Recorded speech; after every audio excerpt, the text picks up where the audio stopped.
બે રોકાણકારો એવું મને પૂછે છે કે અમારે એસઆઈપી કરવી હોય તો કયો મોડ પસંદ કરવો, વીકલી, ફોર્ટનાઇટલી, મંથલી કે કેવી રીતે?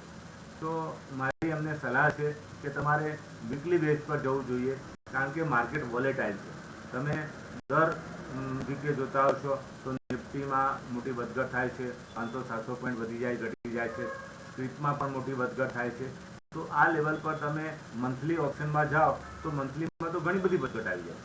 એટલે તમે જો વીકલી ઓપ્શનમાં જશો તો ચોક્કસપણે તમને માર્કેટની વોલેટિલિટીનો લાભ મળશે અને જે એનએવીમાં વધઘટ થાય છે એ પણ ફાયદો મળશે.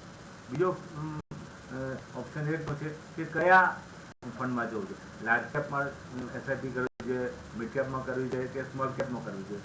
તો મારી એ પણ સલાહ છે કે તમારે જો તમે વધારે હોય, તમે ટાઈમ હોરાઇઝન લાંબુ રાખીને એસઆઈપી કરવા માંગતા હો તો તમારે ચોક્કસપણે એ મિડ કેપ ફંડ અને સ્મોલ કેપ ફંડમાં કરવા જોઈએ. એનું કારણ છે કે લાર્જ કેપ ફંડ જે છે એની જે મહાકાય કંપનીઓ છે, ફોર એક્ઝામ્પલ રિલાયન્સ છે કે ટીસીએસ છે કે વિપ્રો છે, એ બધી કંપનીઓ મહાકાય કંપનીઓમાં વર્કિંગમાં બહુ મોટો સુધારો થતો નથી. એટલે શું થાય કે તમને 10-12% સુધીનું વળતર આવે, જ્યારે મિડકેપ કંપનીઓ અને સ્મોલ કેપ કંપનીઓના વળતર વધારે પડતા હોય છે, એમાં વોલેટિલિટી વધારે આપતી હોય છે. એટલે તમને જે એસઆઈપી કરો એ એસઆઈપીની એનએવીમાં પણ વધઘટ દેખાય.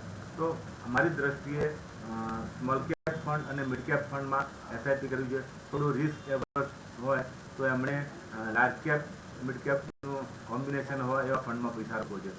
આમ પરિસ્થિતિ એવી છે કે તમે કેવો રિસ્ક પ્રોફાઇલ છે એ પ્રમાણે પૈસા રોકવા જોઈએ.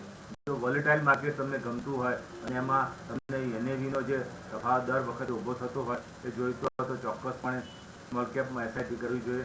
અને એકદમ કમ્પ્લીટ સ્મોલ કેપ તો હોતા નથી, પણ એમાં થોડો પોર્શન લાર્જ કેપનો હોય છે, થોડો પોર્શન મિડ કેપનો હોય છે, એટલે તમને થોડી સ્ટેબિલિટી પણ મળી શકે છે. આમ વોલેટાઇલ માર્કેટનો ફાયદો લેવા માટે સ્મોલ કેપ ફંડમાં, અને એ પણ પર્ટિક્યુલરલી વીકલી બેઝિસ પર કર્યું હશે તો ચોક્કસપણે વધારે ફાયદો મળશે. પણ આ માટે સમયગાળો લાંબો હોવો જોઈએ. Thank you.